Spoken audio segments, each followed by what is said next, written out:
Okay, if you're watching this video, then either you played Celeste and didn't really like it, or you loved Celeste and you're in the middle of writing a 500-word TEDx talk about why this game is fantastic and has good graphics and an amazing story about dealing with and overcoming mental illness, and I'm gonna have to stop you right there because you are totally right. I kind of enjoyed Celeste. In terms of gameplay, I fairly enjoyed how the controls feel. I mean, there were definitely some parts where I felt super cool for just having completed like some hard platforming, so it was very enjoyable mostly. And it has some really cool, intense moments. My all-time favorite part of the game was right after you meet Battleline, when the game kicks you into this like super high tension chase sequence where Battleine's copying your every move literally down to the pixel, and my adrenaline was through the roof. I had so much fun with this part. It was hands down the best and most enjoyable part of the game for me.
As far as the story goes, I really like it because it has, in my opinion, a really relatable depiction of like dealing with mental illness.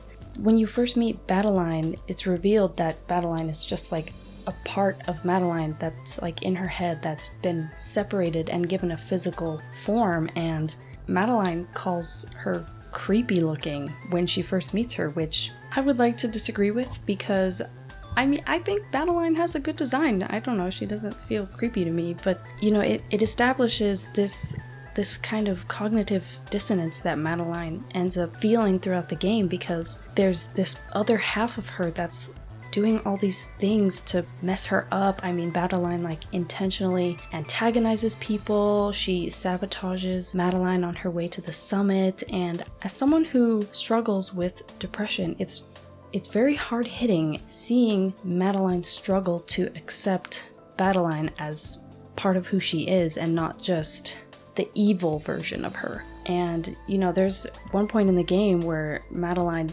figuratively and literally hits rock bottom because she tried to get rid of Battleline. She tried to tell Battleline that they don't need each other, that they can be free of each other, they don't have to stay connected.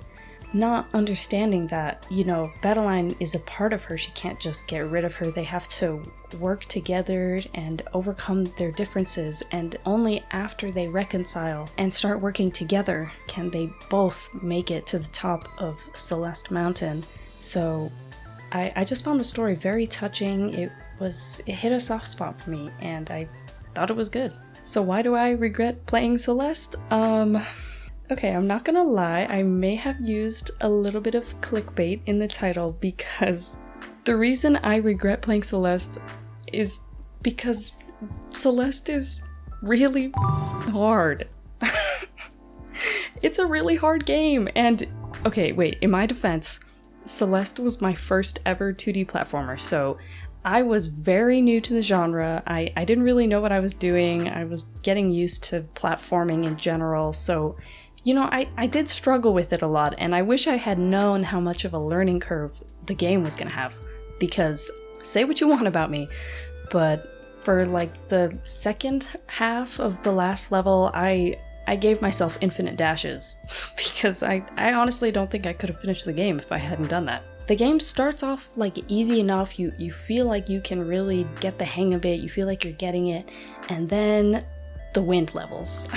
Don't even get me started on the wind levels. They're so ass. I hate them so much. I can't. I have trauma. I think I have trauma from the wind levels because I just remember sitting at my desk dying over and over and over and over. The one and only time I had to like rage quit, stop playing the game for like 24 hours was on a wind level because I was getting so frustrated. My hands were hurting and cramping from how hard I was gripping my controller. It was a bad experience. I really did not enjoy that. So yeah, I mean, Celeste is hard, and I went into it totally blind.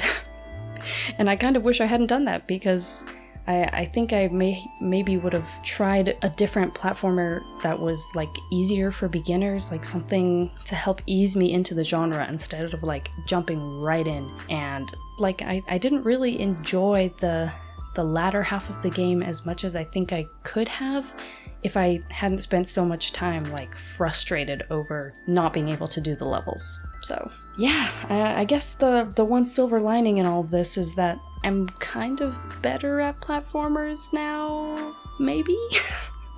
I just finished my first playthrough of Hollow Knight, and I mean, it was fantastic, but I think I would have had a much harder time with Hollow Knight if I hadn't already been through the pain and suffering that was Celeste.